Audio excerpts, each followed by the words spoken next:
Welcome back to the channel, or welcome to the channel if it's your first time here. My name is Troy, and my goal with this series is to show that no matter how much or how little money you have, anyone can invest. Now, if this is the first time you're even hearing of this series and you want to know what it's all about, I'm going to link episode 1 above my head so you can go and watch that and get an understanding of what I'm trying to accomplish with this portfolio. In that first episode, I explained all things like why I picked the stocks I picked, how much and how often I'm going to be investing, and the overall goals of this portfolio. Once you're caught up there, feel free to watch the other episodes in order to see the natural progression of this portfolio, or just come back to this one to see where I'm currently at. With that being said, if you're already caught up and you're here for your bi-weekly update, let's get to it. In today's video, I'm going to go over a quick refresher of where we left off at the end of last episode. Then I'll dive into where the portfolio currently sits, how my recent buys are currently impacting my cost basis, the all-time best and worst performers in the portfolio, my projected annualized returns based off the current returns, any dividends received since the last update, forecast my upcoming dividends, and lastly, I'll go over any news or things of note in the portfolio if that exists. Now, since it's been 2 weeks since the last update, let's get a quick refresher on where we left off.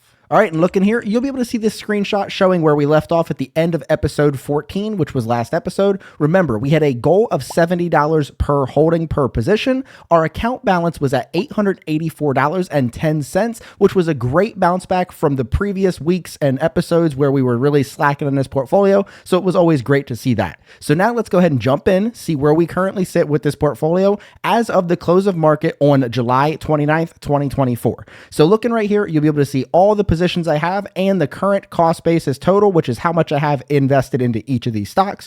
Remember, we're doing an auto investment of $60 every other week, and that $5 is getting invested into each of these positions, again, every other week. So we have a goal of $75 per holding. This portfolio is 28 weeks old, and down here at the bottom, we have a new account balance of $939.35. So with the addition of the money and hopefully the portfolio performance over the next 2 weeks, we might be able to break $1,000 in this portfolio in the next episode, so stay tuned for that.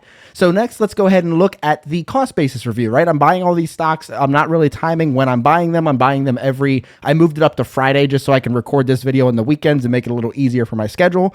But I'm just buying these stocks, right? I'm not really concerned about what the price of these stocks are. So I want to see what that does to my cost basis. So here's this chart that shows the episode 1 cost basis, the split adjusted cost basis, because it is important to remember that Broadcom, AVGO, and ODFL, Old Dominion Freight Line down here at the bottom, both of which have already had stock splits since I started this portfolio, which is not really that common. So it's kind of unique situation there, but I have the split adjusted cost basis for all of these. So you can see in the blue column, all the cost basis for since I've had the positions when I started them the first day I bought, episode 14, which was last episode, and then episode 15. So on the far right, the difference between last week and this week, technically that should say last episode and this episode. Sorry about that. But anyway, the green is meaning my cost basis went down, which is good in theory. That means that my positions are getting, cheaper, but that also means that I'm down in those positions. While the cost basis, the columns being red, means my cost basis has increased, which, like I said, double-edged sword. That means my positions are in theory in the green, but now every share I own is now getting more expensive. So it's kind of, take it whichever way you want. I prefer glass half full kind of approach. So we did increase our cost basis, as we saw, in 8 of these positions and decreased it in 4 of the positions. So another thing I noticed as I was doing the research for this video, it seems like the variance in my cost basis is starting to get more normalized. When I first started the position or the portfolio, all the positions are really, really small. So they, even a $5 position when I only had $15, like that's a big addition to that position. You know what I mean? So it was one of those things where I was getting really big variances in cost basis if the position went up or down a lot. And now the biggest one on here looks like CSL went up in cost basis by $2.77. And that's a stock that's been on a run for me. So yeah, it looks like it's normalizing a little bit. Again, all these positions are still super small, as we saw a couple slides ago, or actually last slide.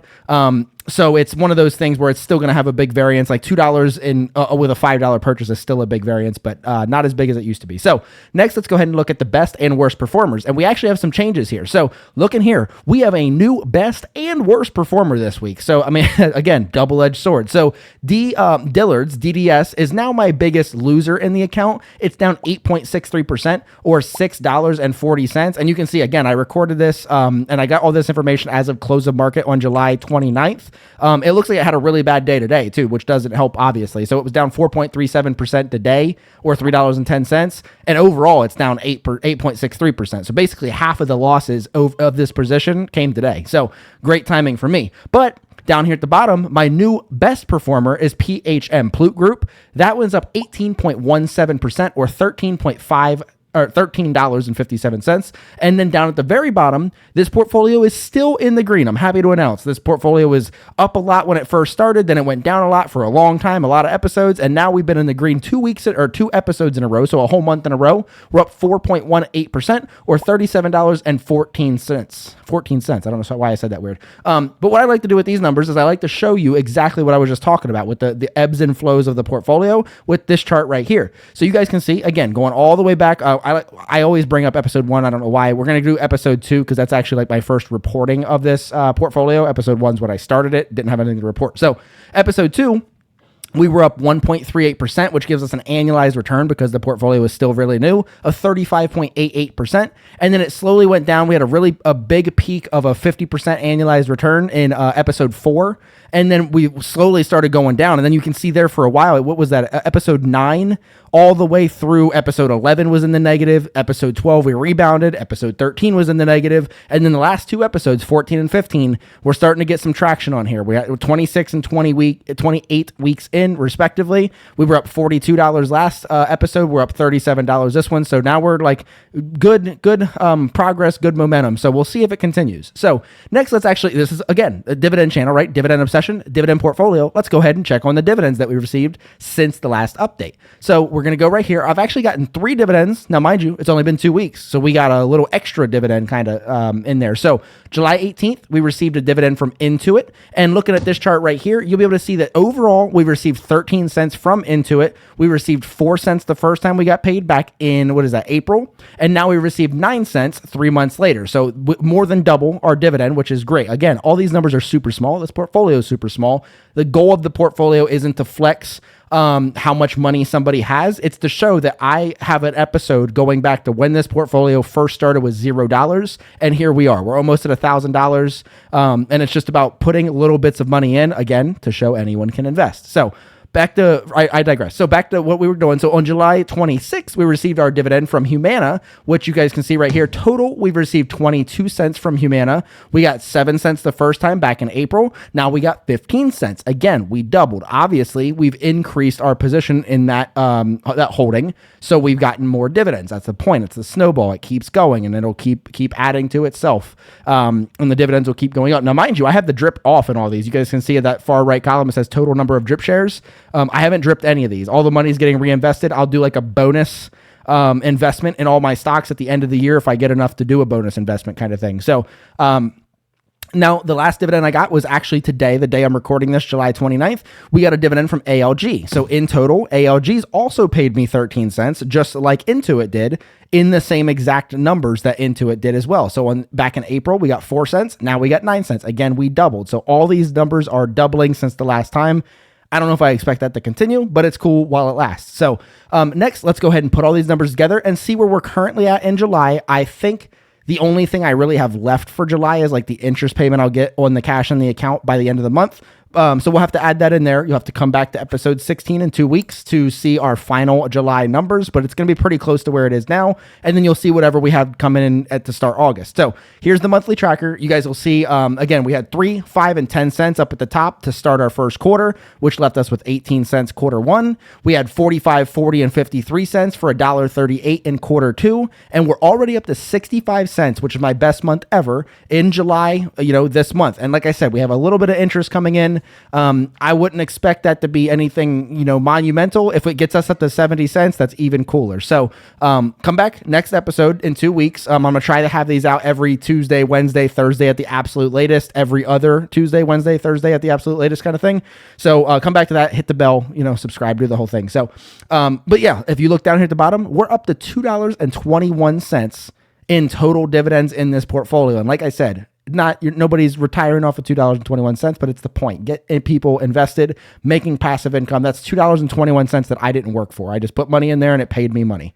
So that's probably also more than most of you guys are getting in your regular old savings account with your bank if you don't have a high yield savings account. So that's probably like 10 years worth of savings account interest. So take that for you still banker people. But anyway, so next let's go ahead and check to see if we do have anything else left for July, which I don't think we do, and what's coming down the pipeline for August. So right here, you'll be able to see our July calendar. Again, we had that PHM, STLD, Intuit, HUM, and ALG that all paid us this month. And I don't think, like, according to my tracker, we don't have anything else expected for the rest of the month except for that interest payment, which I don't have in the app because that's a little complicated, I guess. So yeah, we don't have anything for that. So also here's the August one, just to give you guys a little bit of preparation for what's coming down the line. So as of now, granted, ex-dividend dates can change. So we don't know if they are going to add some more. But as of now, we only have 3 dividends coming in August. Now, keep in mind, we did have 5 dividends in July. Typically, there's 4 weeks in a month. So we got like a bonus, a dividend in July, which is why we're losing a dividend in August kind of thing. But we have Dillard's and MasterCard on the 5th and 9th of August, respectively. And then on the 15th of August, we have AbbVie. So far, 3 dividend payments. We'll get that interest payment at the very end of the month. Projected up here in the top, you see where it says August and then symbol. 83 cents is our projected income for this. That's going to be dependent on when I bought the stock, if I had enough shares before the ex-dividend date, all the extra stuff. So like I said, keep coming back. We'll see how that works. And if it actually turns out to be 83 cents, a little bit more, a little bit less, who knows? But that's going to wrap it up for this bi-weekly update to the Anyone Can Invest portfolio. If you enjoy this series, make sure you're hitting that like button to show your support for the series. And if you have any questions, comments, or concerns, leave those in the comments down below, as I personally read and respond to every one of them. And if you want to see what my dividend portfolio looks like that I've been working on for the past 5 years that I'm going to eventually use to retire early, make sure you check that out right here. But until next time, see ya.